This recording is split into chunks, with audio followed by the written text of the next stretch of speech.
अहदीस पढ़ें, रमज़ान पे अहदीस निकाल लें, सिंपल गूगल पे लिखें अहदीस ऑन रमज़ान पढ़ें। तकवे के बारे में पढ़ें, तकवा क्या है, तकवे वाले अमाल क्या है, अल्लाह को कौन से अमाल सबसे ज़्यादा महबूब हैं, और वो लिस्ट बनाएं। इसी तरह माइंड प्रिपेयर होता है ना, माइंड को भी आप मैसेज दे रहे हैं कि भाई प्रिपेयर हो जाओ इस मंथ के बारे में। ऐसा ना हो कि आप अनप्रिपेयर्ड इस मंथ में एंटर हो और फिर रैंडमनेस हो और फिर पता भी ना लगे कि कौन से अमाल करने हैं। जितना वेल प्रिपेयर्ड होंगे उतना हमारे लिए बेहतर है। तो इंशाल्लाह हम कुछ बात करते हैं, मैं आपको कुछ स्टेप बाय स्टेप जो है वो सजेशंस देता हूँ कि इस मंथ में एंटर होने के लिए क्या क्या चीज़ अंडरस्टैंड करना जो है वो ज़रूरी है। सबसे पहला स्टेप ये है कि you understand the nature of fasting. और उससे मेरी क्या मुराद है, जाहिर है कि जब रोज़ों का जहन में नाम आता है तो पकौड़े, समोसे, रोल्स, ये सारी चीज़ें जहन में आती हैं जो कि बड़ा मशहूर है हमारे यहाँ। बल्कि लोग माइंड कर जाते हैं, अगर उनके सामने पकौड़े ना रखो वो कहते हैं ये इफ्तारी सही से कराई नहीं अगले ने। कोई हेल्दी चीज़ रख दो माइंड कर जाते हैं, यानी फ्रूट हेल्दी है, खजूरें हेल्दी हैं, और ज़्यादा ना खिलाओ तो लोग गुस्सा भी हो जाते हैं जब इफ्तारी की जाए। तो एहतमाम बहुत किया जाता है हमारे यहाँ माशाल्लाह सब कॉन्टिनेंट में। रूह अफ़ज़ा मस्ट है, पकौड़े मस्ट हैं, चकोरियाँ कह लें वो ऑयली प्रोडक्ट्स मस्ट हैं, फिर ये समोसे और रोल्स लोग स्पेशल बनवाते हैं। ठीक है, अल्लाह ताला की हलाल करदा चीज़ें हैं, खाने में कोई हर्ज नहीं है, मना नहीं है, बल्कि खुशी का मौका है, इफ्तारी खुशी से ही करनी चाहिए। बट बात यह है ना कि somewhere down the line in चीज़ों की वजह से हम असल मकसद से हट जाते हैं और अपने ऊपर बहुत बर्डन ले लेते हैं। ख़वातीन पे बहुत बर्डन होता है, मर्दों की डिमांड बहुत होती है, इफ्तारी में ये होना चाहिए, सहरी में भी ये चीज़ें होनी चाहिए। फिर हमारे यहाँ बोंग पाए और निहारी से सहरी हो रही होती है और पराठों से, तो उसके बाद फिर ज़ाहिर है प्यास ही लगनी है, उसके बाद नींद आनी है टिका के। तो वो बोंग पाए खा के जब आप सोओगे तो टिका के सोओगे, तो वो रोज़े का मकसद ही ख़त्म हो गया। अल्लाह ताला का हुक्म था कि रोज़े को जितना मैक्सिमम आप जाग के गुजार लो, जितना उसका वो चीज़ फ़ील कर लो, रूहानियत फ़ील कर लो। रूहानियत इसी तरह आती है, भूख से ही रूहानियत आती है। जो बंदा ज़्यादा खाता है, ज़्यादा सोता है, वो रूहानी तो कभी नहीं हो सकता। ये तो बुनियादी बातें हैं, बुनियादी उसूल है। कम बोलना, कम खाना, कम सोना, ये रूहानियत की निशानी है। हकीम लुकमान से किसी ने पूछा था कि आपके यहाँ इतने लोग आते हैं आपसे मशवरा करने, आप हकीम कैसे बन गए? तो उन्होंने कहा कि 6 चीज़ें हैं, कम खाओ, कम सो, कम गुफ्तगू करो, वादा जब करो तो निभाओ, आँखों में हया पैदा करो, जब बोलो सच बोलो। ये 6 बातें उन्होंने बताई, तफसीर में आता है सूरह लुकमान की।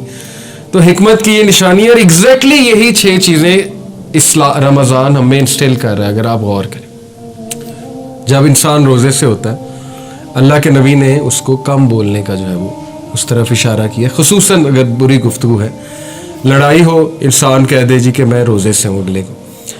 और लड़ाइयाँ बहुत होती हैं रमज़ान में, लोग फ्रस्ट्रेटेड होते हैं, जॉब होल्डर्स स्पेशली बाइक पे निकले होते हैं, गाड़ियों पे निकले होते हैं, ज़ाहिर है गर्मी भी होती है, तो इन लोग जो है वो झड़प कर लेते हैं, लोग फ्रूट वालों से लड़ने लग जाते हैं, लोग मुख्तलिफ जगह जाकर जो है वो अपना टेम्पर लूज़ कर देते हैं। तो इसके बारे में क्लियरली रसूलुल्लाह सल्लल्लाहु अलैहि वसल्लम ने फरमाया कि अल्लाह ताला को तुम्हारी भूख और प्यास की कोई ज़रूरत नहीं है। अगर तुम ज़बान का ही ख्याल नहीं कर रहे हो, बैक बाइटिंग कर रहे हो, अगर तुम सख्त ज़ुबान अभी तक इस्तेमाल कर रहे हो, या तुम्हारे दिल नरम नहीं हुए, तो देखिए हर चीज़ की प्रैक्टिस है रमज़ान में, और ये सारे अमाल तकवा की तरफ ले जाते हैं। तकवे की ट्रेनिंग है। इसीलिए अल्लाह ने कुरान मजीद सूरह बकरा आयत नंबर 183 में कहा, या अय्युहल्लज़ीना आमनू कुतिबा अलैकुमुस्सियामु कमा कुतिबा अलल्लज़ीना मिन क़ब्लिकुम लअल्लकुम तत्तकून।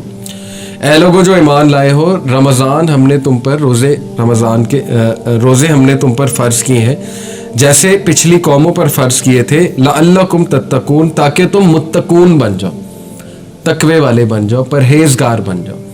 ये ट्रेनिंग है परहेज़गारी की। लेकिन वो परहेज़गारी कैसे अचीव होगी, ये एक सवालिया निशान है, और इसी के बारे में रिसर्च करनी चाहिए हमें कि परहेज़गारी का क्या वो मैकेनिज़्म है जो रमज़ान हमें देता है। तो उसमें यही है, कम सोना, कम खाना, कम बोलना, अपने मामलात को दुरुस्त करना और अल्लाह सुब्हानहू व तआला की इबादत में आगे बढ़ना। ये सारे तकवे के अमाल हैं। तो आपने देखा है कि बहुत से लोग जो है वो बड़े बड़े गोल्स तो बनाते हैं रमज़ान के हवाले से, लेकिन आहिस्ता आहिस्ता वो गोल्स ختم ہوتے جاتے ہیں یا وہ اچیو نہیں کر پاتے انہیں, اور رمضان ایک عام سا منتھ پھر رہ جاتا ہے ان کے لیے, بس 5 نمازیں چل رہی ہوتی ہیں, اس کے علاوہ کچھ خاص جو ہے وہ نہیں ہو پاتا, کیونکہ روٹینز بھی آج کل ایسی ہیں. اب رمضان آپ کو پتہ ہے کہ وہ ایسے ڈیز میں جو ورکنگ آورز ہیں, زیادہ تر لوگ آفس میں ہوں گے, اسکول میں ہوں گے, یونیورسٹیز میں ہوں گے. اپریل کا منتھ جو ہے وہ ظاہر ہے ایک ورکنگ منتھ ہوتا ہے, تو اس میں کس طرح ریئلسٹک گولز بنانا اور ان گولز کو اچیو کرنا یہ ہمارے لیے بہت ضروری ہے, اور وہ گولز کس لیے بنانے ہیں یہ بھی ہمارا جاننا بڑا ضروری ہے.